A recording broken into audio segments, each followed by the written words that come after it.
Simplification par l'État de la création d'entreprises en mettant en œuvre le système du guichet unique. Enfin, sachez que les autorités djiboutiennes, à leur tête le Premier ministre présent à ce dialogue public et privé, ont tous souhaité l'engagement de tout à chacun pour que les dialogues entre le secteur public et le secteur privé réussissent pour le bien-être du peuple djiboutien. Je vous propose à présent d'écouter les propos du président de la Chambre de commerce de Djibouti, Youssouf Moussé Douale.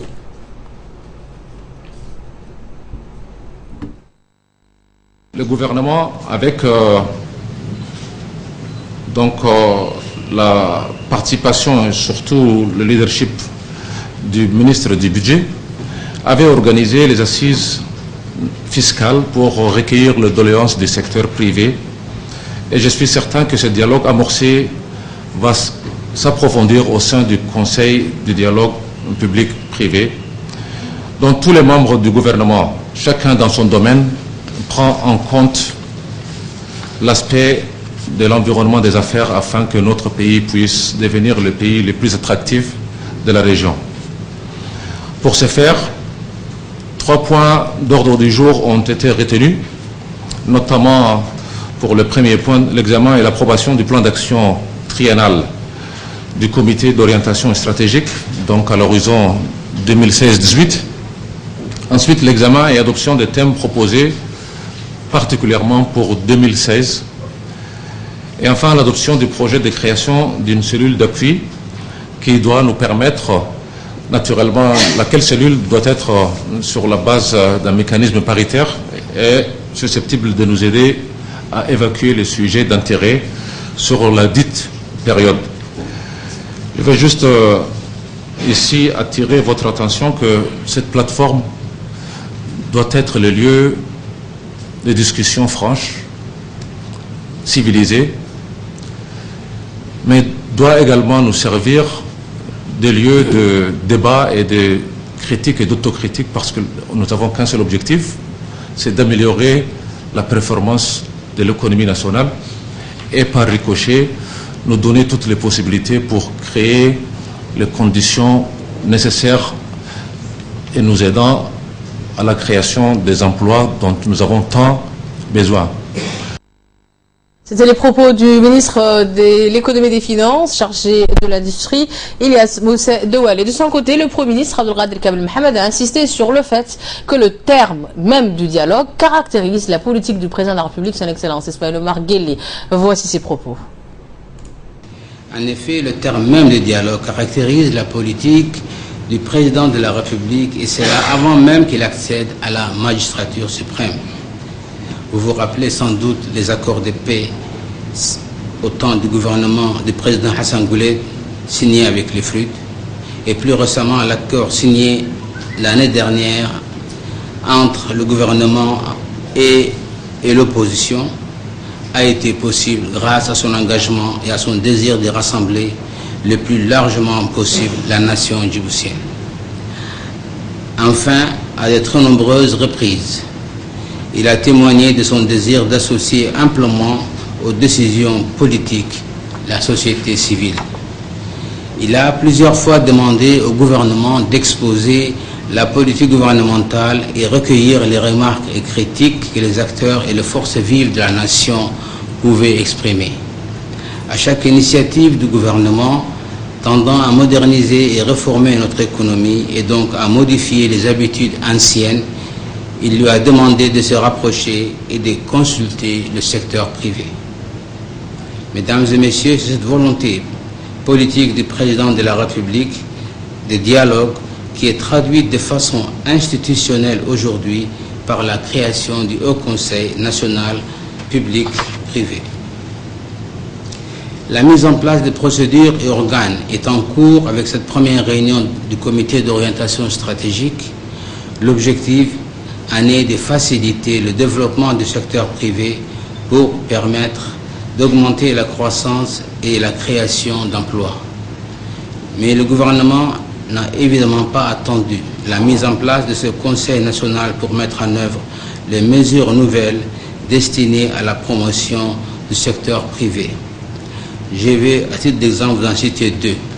La première qui a été donc citée par le ministre des Finances et de l'économie nationale, qui est aujourd'hui donnée au secteur bancaire de pouvoir recouvrir les dettes impayées en permettant de réaliser la garantie hypothécaire qu'ils détiennent dans un délai raisonnable. Il n'est donc plus nécessaire pour elles d'ester en justice et d'attendre la fin de la procédure judiciaire qui peut être longue et coûteuse. Je saisis cette occasion pour demander aux banques de leur côté de s'engager vraiment dans le financement du développement en réduisant les taux d'intérêt des prêts compte tenu de la diminution des risques qu'elles encourent. Deuxième exemple est relatif à la simplification et à la création d'entreprises grâce à la mise en œuvre du guichet unique. Ici aussi, je demande aux entrepreneurs potentiels d'être moins frileux et de créer de nouvelles entreprises en profitant des facilités accordées. Les jeunes entrepreneurs doivent faire preuve de plus de dynamisme. Autre nouvelle du pays, les associations de motocross de Djibouti ont organisé hier après-midi une journée sportive de motocross au site derrière le camp Lémonier. À cette occasion, le secrétaire d'État à la jeunesse au sport, Badoul Hassan Badoul, le secrétaire général du secrétariat d'État, Wahib Hamadou, le directeur des sports, Sherdal Khair, ont pris part à cette journée de démonstration. Les associations de motocross sont composées de l'association Djibouti Centre, l'association Djibouti Sud, l'association Djibouti Nord, et cette journée a réuni plus de 80 jeunes qui ont bénéficié d'une initiation à ces discipline très peu connue à Djibouti. Ceci s'inscrit dans la politique de la promotion du développement du sport national mise en place conformément à la feuille de route du chef de l'État, Ismaël Omar Guelleh, pour que la jeunesse djiboutienne puisse s'épanouir en pratiquant une multitude de disciplines sportives qui agrandissent également le paysage sportif djiboutien.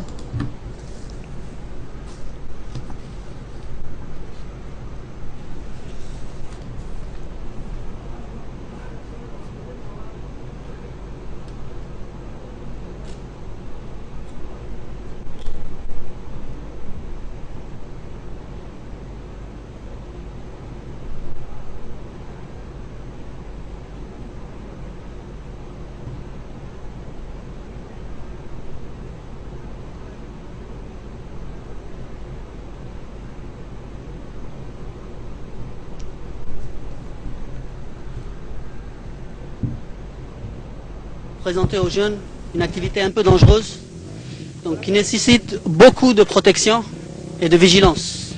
Donc au moment où on monte sur cette moto, déjà on pèse au-dessous de nos poids 10 kg de protection. Donc on a des genouillères, on a un truc pour le thorax, pour le dos, des casques, des bottes pour le tibia. Donc voilà pour faire un peu le tour. Oui, il faut pas monter sur une moto. Pareil, et prendre des risques sans équipement. Donc le but, c'est intéressant de faire de la moto et tout, c'est bien, mais il faudrait prendre beaucoup de précautions et de protection aussi. Le ministre de la Jeunesse et des Sports, pour cette journée porte ouverte et pour l'accueil qu'il nous a accordé. Je vous propose à présent d'écouter la réaction du secrétaire d'État à la jeunesse au sport, Badoul Hassan Badoul, qui était présent à cette démonstration de motocross. Là aujourd'hui, on a essayé aujourd'hui de découvrir un nouveau sport, comme vous le voyez. Nous sommes avec l'association de motocross. Donc pour nous c'est une première, mais c'est une association qui n'est pas, en tout cas qui ne date pas d'aujourd'hui, qui a beaucoup en tout cas fait des activités, qui a même participé à des compétitions régionales. Ce sont des gens que nous avons rencontrés et nous avons voulu leur donner aussi la chance de faire la promotion de cette nouvelle discipline. Également aussi ça rentre dans la ligne, dans la feuille de route du président de la République, de faire en sorte à ce que la jeunesse djiboutienne puisse s'épanouir et surtout pratiquer tous les sports possibles. Nous sommes à côté d'eux, donc nous les soutenons. Ils ont notre plein concours et j'espère, Inch'Allah, que la jeunesse djiboutienne pourra découvrir aussi ces nouveaux sports, même si que c'est fait d'abord pour les professionnels. J'espère d'abord qu'ils doivent s'exercer avant de faire ce genre de compétition. Et nous demandons donc à l'association de faire la promotion de cette discipline et de la faire découvrir à la jeunesse djiboutienne. Nous faisons une interruption dans notre journal pour l'appel de la prière à l'Asr et on se retrouve juste après. Inna as-salata kanat 'ala al-mu'minina kitaban mawquta.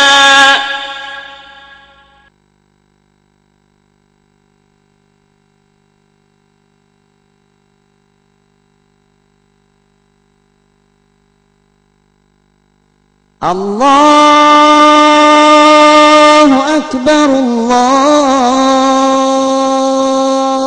أكبر الله أكبر الله أكبر أشهد أن لا إله إلا الله أشهد أن لا إله إلا الله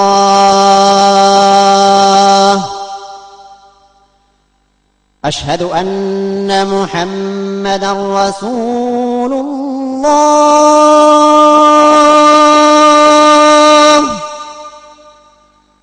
أشهد أن محمدا رسول الله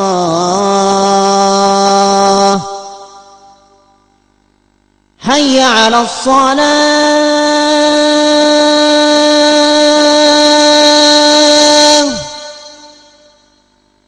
حي على الصلاة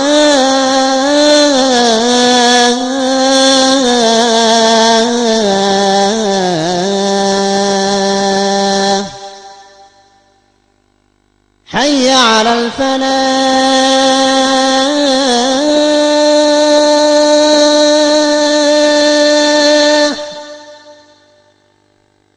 حي على الفلاح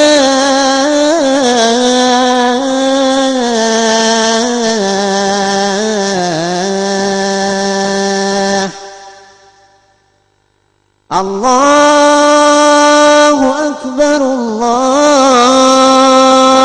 أكبر لا إله إلا الله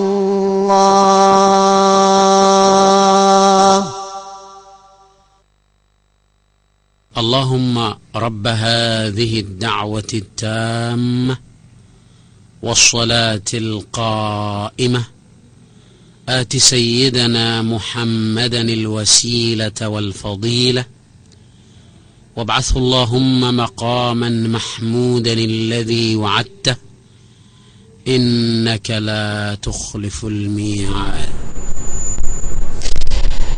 Et nous revoilà ensemble pour la suite de ce journal de ce 15h et toujours à la page sport de cette édition. Sous l'égide du secrétariat d'État à la jeunesse au sport, la Fédération djiboutienne de karaté a procédé hier après-midi au lancement officiel de sa saison sportive 2015-2016.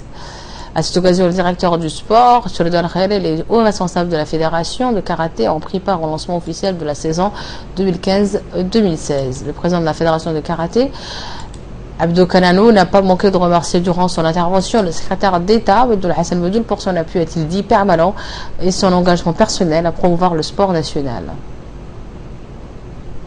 Je vous propose à présent d'écouter l'intervention du président de la Fédération djiboutienne de karaté, Abdul Qadir Mohamed Kananou. Ce soir on dit rien, et la prochaine fois si ça se répète, là. De karaté. J'avance. J'ai pas besoin d'avancer, hein.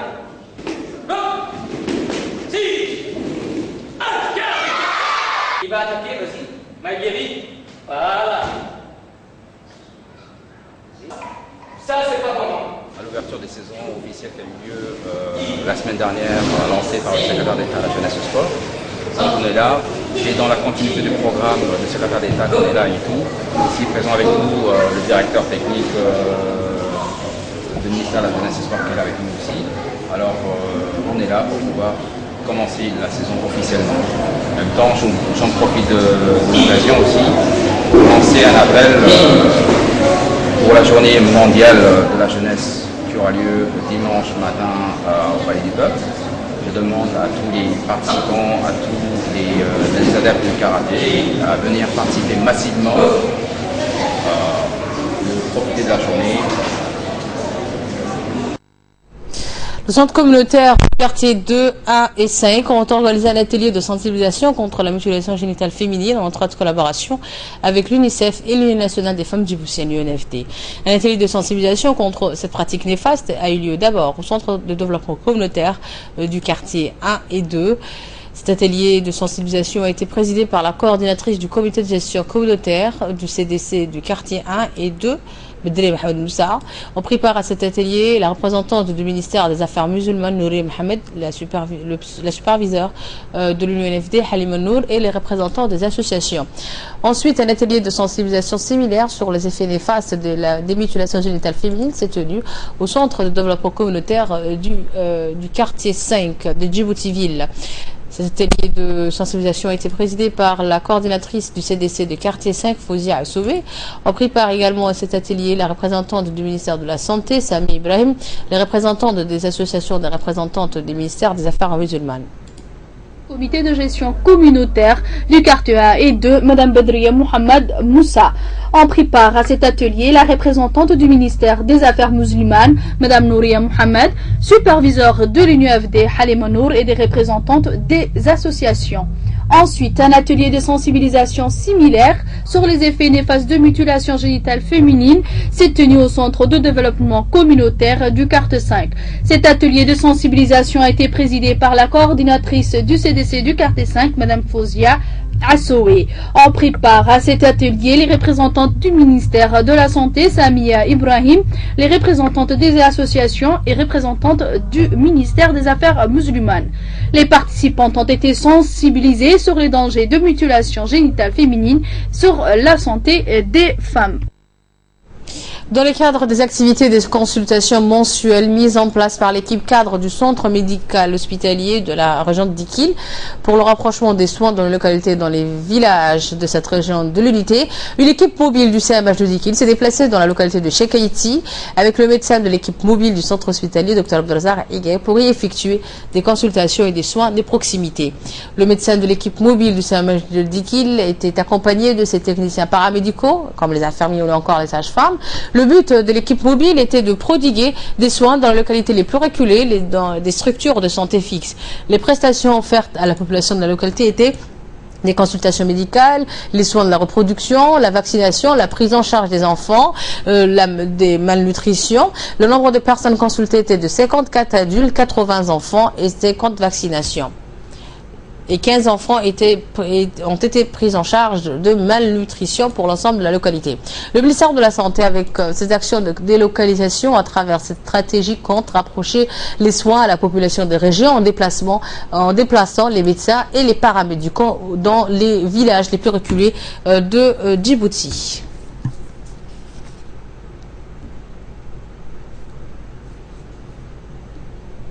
Toujours dans cette page santé, le ministère de la Santé informe l'ensemble de la population qu'une caravane médicale composée des spécialistes des diverses chirurgies se déroulera du 31 octobre au 5 novembre prochain dans les structures sanitaires. À l'hôpital général Pelletier, donc la spécialité chirurgie générale sera effectuée. À l'hôpital de Balbala, ce sera la spécialité ophtalmologie. Et enfin, dans l'hôpital d'Ar-Rahma, ce sera la spécialité plutôt de l'ORL, la chirurgie plastique, chirurgie pédiatrique. Le ministère de la Santé demande à la population une pleine participation pour faciliter le travail des personnels soignants. Et avant de clore le national de cette édition, la direction de l'Office national de l'eau et de l'assainissement de Djibouti informe les habitants de Djibouti-Ville, excepté ceux de Balbala, que l'alimentation en eau sera suspendue dans la journée du lundi 2, de 9h du matin à 17h de l'après-midi, en raison des travaux de changement des vannes importantes, des conduites et de refoulement vers Djibouti-Ville. Actualité à l'étranger maintenant à présent, après 8 heures de discussion à Vienne. La réunion internationale sur la Syrie s'est terminée avec la promesse d'un autre rendez-vous. Laurent Fabius, le chef de la diplomatie française, annonce une prochaine réunion dans 2 semaines. La vingtaine des délégations rassemblées en Autriche n'a pas trouvé de solution miracle. Commentaire de l'Adel Assoui. Aucun de nous ne s'attendait aujourd'hui à s'aligner d'un côté ou de l'autre. en disant « Eh, Bachar n'est plus un problème » ou « Bachar va faire ceci ou cela », a déclaré le secrétaire d'État américain John Kerry. Cela n'a jamais été dans nos esprits. Ceci est le début d'un nouveau processus diplomatique et non pas le chapitre final. Si Bachar reste un sujet de discorde, les participants sont tombés d'accord sur le processus de transition, sur la perspective d'élection et sur un cessez-le-feu que doivent négocier les Nations Unies.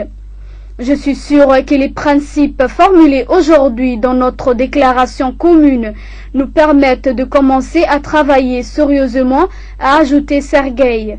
En renforçant la confiance, je suis sûr que nous pourrons créer les conditions pour que les Syriens agissent avec sagesse et trouvent un accord sur l'avenir de leur État. Cette rencontre était en tout cas historique puisque la première fois l'Iran, allié de Damas, a été convié à ces discussions. Le secrétaire général de l'ONU Ban Ki-moon a proposé mercredi dernier de nommer l'Allemand Martin Kobler au poste d'émissaire des Nations Unies en Libye. Au cours de cette semaine, ce diplomate chevronné devrait quitter son poste actuel de chef de la mission de maintien de la paix de l'ONU MONUSCO en République démocratique du Congo, la RDC. Au cours de cette semaine, ce diplomate chevronné devrait quitter son poste actuel de chef de la mission de maintien de la paix de l'ONU en République démocratique du Congo. Conformément aux procédures de l'ONU, les conseils de sécurité est en droit de s'opposer à la proposition de nomination de Ban Ki-moon au plus tard aujourd'hui. Si ce n'est pas le cas, Martin Kobler, 72 ans, deviendra officiellement le nouvel émissaire des Nations Unies en Libye. Avant de travailler à partir de 2010 pour l'ONU, ce diplomate a d'abord occupé les fonctions d'ambassadeur d'Allemagne en Irak et puis en Égypte. En Libye, c'est habitué des missions difficiles et au reportage de contribuer au retour à la paix dans un pays déchiré entre des administrations rivales, l'une siégeant à Tripoli et l'autre reconnue par la communauté internationale à Tobruk. Martin Kobler devra succéder à l'Espagnol Bernardino León. Ce dernier était parvenu au début de ces mois à Kira à obtenir des différentes parties libyennes un accord sur la formation d'un gouvernement d'union nationale avant que les deux protagonistes ne s'y rétractent. C'était le commentaire de Hussein Aouled. C'est tout pour ce journal du 15h. Mais restez avec nous, bougez pas. Une courte page de pub et le focus de ce début d'après-midi avec Negat Fouad. La garde-côte djiboutienne informe aux candidats présélectionnés au concours de recrutement 2015 de se présenter aux épreuves de sélection qui se dérouleront selon le calendrier suivant. Les épreuves physiques, le vendredi 30 octobre 2015 à 7h pile, les noms de A à M au stade Hassan Goulet, épreuve physique course. Le vendredi 30 octobre 2015 à 14h pile, les noms de N à Z au stade Hassan Goulet, épreuve physique course. Le lundi 2 novembre 2015 à 7h pile, les noms de A à M. Aux plages Héron, épreuve physique natation.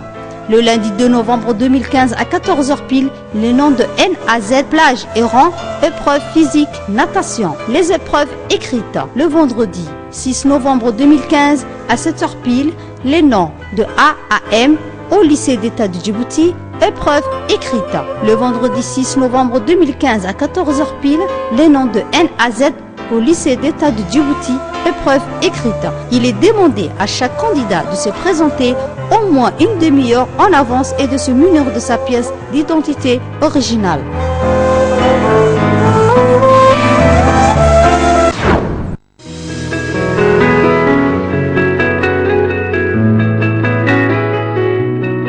Le Croissant Rouge de Djibouti initie chaque année de milliers de personnes au premier secours. Jeunes, moins jeunes, professionnels ou particuliers profitent des formations aux gestes qui sauvent. Le Croissant Rouge de Djibouti offre des formations pour vous apprendre toutes les techniques nécessaires aux gestes de premier secours. Apprendre les gestes utiles pour sauver des vies, apprendre les bons réflexes en cas d'accident, apprendre à gérer des situations d'urgence. Choisir le Croissant Rouge de Djibouti pour vous former au premier secours, c'est l'assurance d'une expertise nationale éprouvée sur le terrain.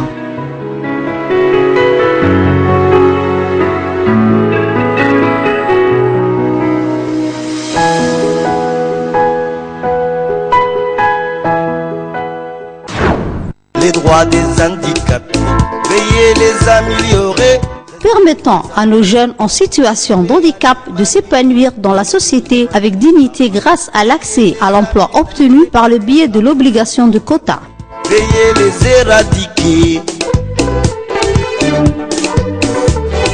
Donnant une chance de réussite aux jeunes handicapés par le biais des activités génératrices de revenus. Soyons tolérants, restons solidaires aux handicapés. Aménageant les horaires de travail pour les travailleurs en situation de handicap. Restons solidaires aux handicapés, mener une vie morne.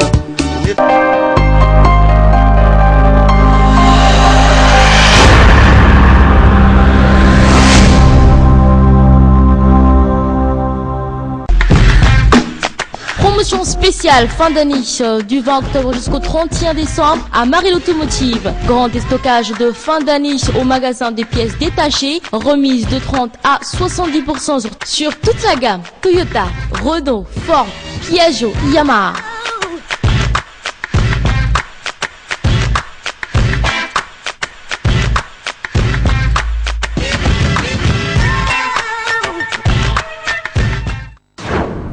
Dès que ma peau tiraille, pour la soulager, j'ai un secret. Mon nouveau lait hydratant Mixa Nutrition, enrichi en karité. Instantanément, les tiraillements et l'inconfort disparaissent. Intensément nourri, satiné et parfumé d'une saveur gourmande, ma peau rayonne. Nouveau lait Mixa Nutrition, le soin des peaux mat à foncé, c'est Mixa. Découvrez la nouvelle gamme des laits de beauté Mixa pour le corps.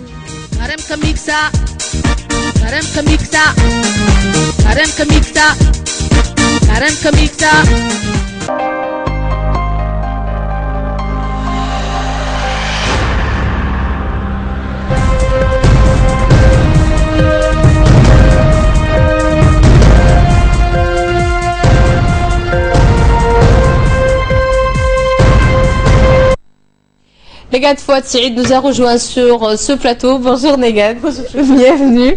Et nous démarrons ce focus pour l'actualité nationale. Effectivement, on va débuter le focus de cet après-midi avec l'actualité nationale. Dans le cadre de sa tournée de proximité, le mouvement de la génération de concret s'est rendu hier, vendredi et après-midi à Hayablé, où les membres du mouvement avaient rendez-vous avec les représentantes des associations des femmes de ce quartier qui arrive en début d'après-midi. La délégation de cette association, conduite par le président du mouvement Nasser Ibrahim Kayat, a été reçue au siège de coordination des associations des femmes et de ce quartier, où il leur a exposé les réalisations du gouvernement en matière de développement socio-économique. Donc, il a surtout il était surtout question des réalisations des infrastructures routières et de réalisations en matière de santé, d'éducation, de développement social. Les femmes de Hayablé ont dans ce cadre formulé des doléances concernant les constructions d'un CDC, de l'octroi d'une ambulance et de centres de soins communautaires du quartier.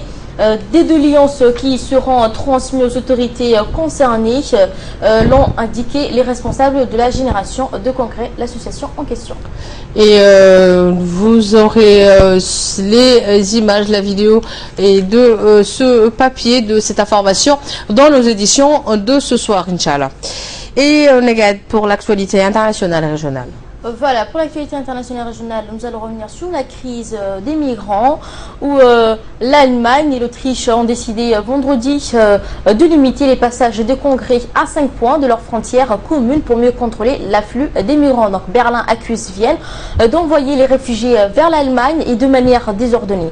Donc l'Allemagne et l'Autriche ont pris la décision de limiter les passages des migrants à 5 points de leurs frontières communes pour mieux contrôler les afflux massifs. Donc ont annoncé hier le ministre allemand de l'Intérieur.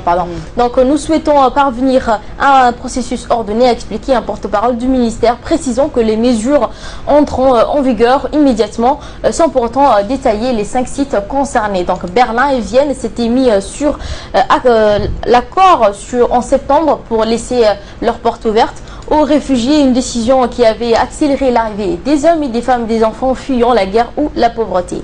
Donc le contrôle des frontières ont été rétablis mi-septembre, mais les migrants pouvaient passer en Allemagne n'importe où jusqu'ici. Donc l'Allemagne accuse l'Autriche d'avoir une gestion désordonnée. L'immense majorité de ces candidats à l'asile transitaient par quelques 800 km de frontières entre l'Autriche et la Bavière, avec les files des migrants épuisés, des embouteillages par endroits. Si l'Autriche organise depuis des semaines le transport de milliers d'immigrants vers l'Allemagne, d'autres viennent par leurs propres moyens, traversant souvent les frontières à travers la forêt.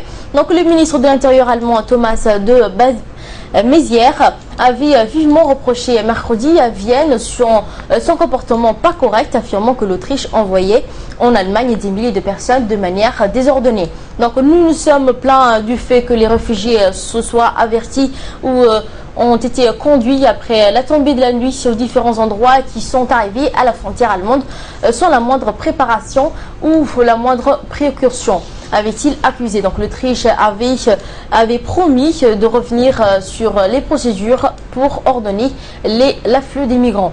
J'attends que cela ait immédiatement. Nous sommes pour cela en contact permanent, avait-il précisé. L'Allemagne s'attend à devoir accueillir cette année plus de 800 millions à 1 milliard de demandeurs d'asile. Donc le pays, tout comme l'Autriche, ont reconduit en conséquence ces contrôles aux frontières mi-septembre pour tenter d'organiser les arrivées des migrants.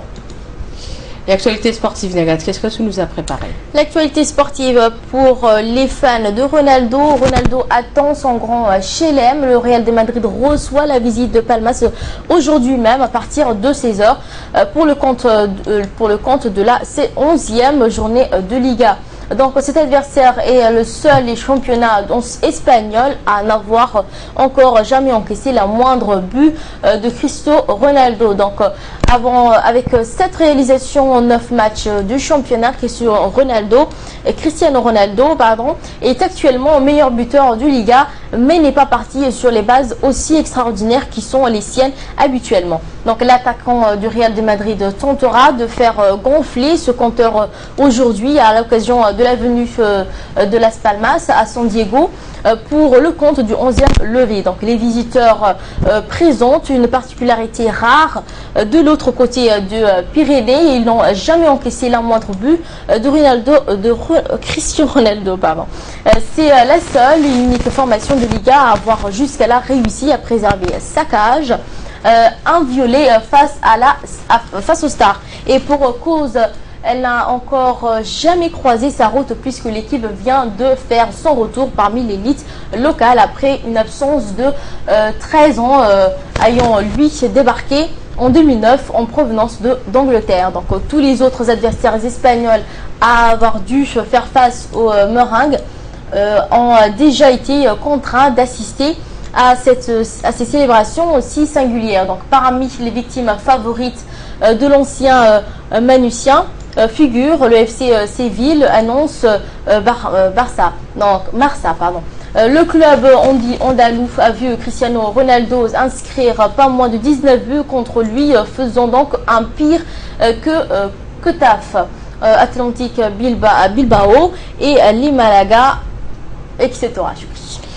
L'Atlantique Bilbao et Malaga. Et dans l'insolite, qu'est-ce que tu nous as préparé, Nagat? Et pour finir, Choukri, il prend l'avion et tombe nez à nez avec son sosie, Choukri. Non, ils ne sont pas jumeaux de naissance. En provenance de l'avion de Galgo, Neil Thomas Douglas ne s'attendait pas à tomber nez à nez avec son sosie presque parfaite. Donc pour fêter ça, les deux hommes voisins ont pris le meilleur selfie de 2015. L'homme à droite, si vous pouvez voir l'image derrière moi, et le mari de mon ami, a-t-elle dit dans un communiqué. Le type à gauche est un inconnu qu'il a rencontré pendant le vol. Donc a écrit l'attaché de presse britannique. Donc le cas n'est pas isolé, l'histoire devient plus improbable. Le soir venu, ils se sont rendus compte qu'ils resteraient dans le même hôtel. Ils ne se sont pas encore rencontrés que par hasard dans un avion en provenance de là à là. Voilà. Donc il s'avère que peut-être Negat, toi et moi, nous avons un sosie quelque part dans le monde qui nous ressemble très par trait. Merci Negat pour ces précisions pour le focus. Merci à vous de l'avoir suivi. Je remercie également toute l'équipe rédactionnelle et technique qui ont réalisé ce bulletin d'information. On aura le plaisir de vous retrouver demain pour l'édition de 11h. Entre-temps, passez de très très bons moments avec la suite de le programme télévisé. Au revoir.